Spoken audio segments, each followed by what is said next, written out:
Praise the Lord, everybody. It's DeAndre. I'm going to come along with a little millennial message, passage of scripture that has been helping me get through the last couple of weeks of different things that I've been going through, different things that have been going through my mind, just day-to-day life things that I've just been trying to battle through and get through.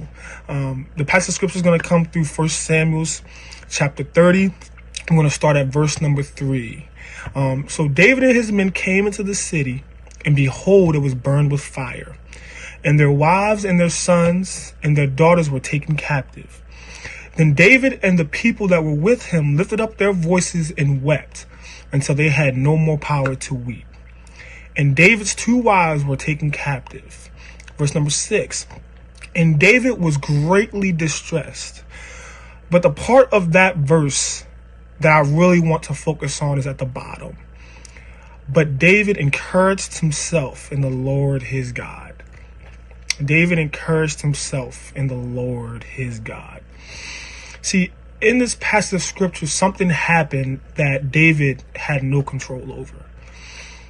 Something tragic happened. Something happened just in a blink of an eye. Something caught him off guard.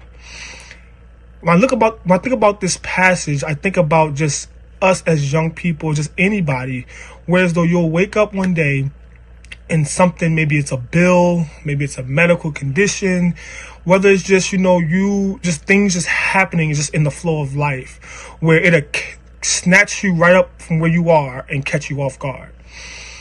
That's what happened to David. They burned down the city. They were killing their people. They were capturing the wives and the children of the city. They were taking them captive. But David did the very thing that we all do, the very thing that a lot of people tell you not to do. He did the human thing. He wept. He wept. And a lot of us are afraid to do that very thing because of how it may make you look. But David did that very thing. But one thing that David did was, not only did he just weep on his knees, on his face, he encouraged himself in God. He built up that faith. He said, God, no matter what, I'm going to trust you, even though I don't understand why this happened, why this is going on. I'm going to trust you. When you encourage yourself in God, you do anything that it takes to be in the presence of God. You pray, you fast, you meditate on his word day and night. That's something that we have to get back to doing. We have to get back to being able to just lay on our face and say, God, I'm here. God, I trust you through everything that's going on in life. God, I may not understand what's going on, but I'm going to be right here until you give me an answer. Things I've been going through in my life, and a lot of my friends we talk about a lot of different things that's happening to us young people, a lot of different things. One of the things that come up was a lot of the violence that's happening in our community. And one thing I always tell my friends is that we can't control what happens in the world, but one thing we can control is what happens to us in our body and in our soul.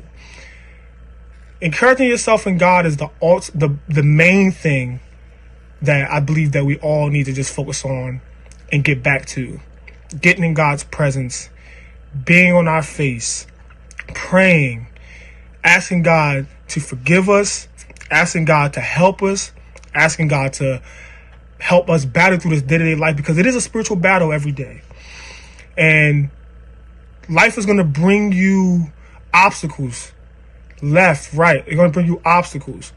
But one thing that I've noticed, that when I've been praying and my face was heightened, God gave me the answers. God guided me to where I needed to be. So I just want to encourage you right now to just like how it happened to David, when something caught him off guard, whatever it may be, continue to pray, continue to ask God to help guide you and give you that vision, give you the tools and the guidance to help you through it. And God will respond. So that's what I have for you today. Thank you so much for allowing me this opportunity. I love you all. God bless.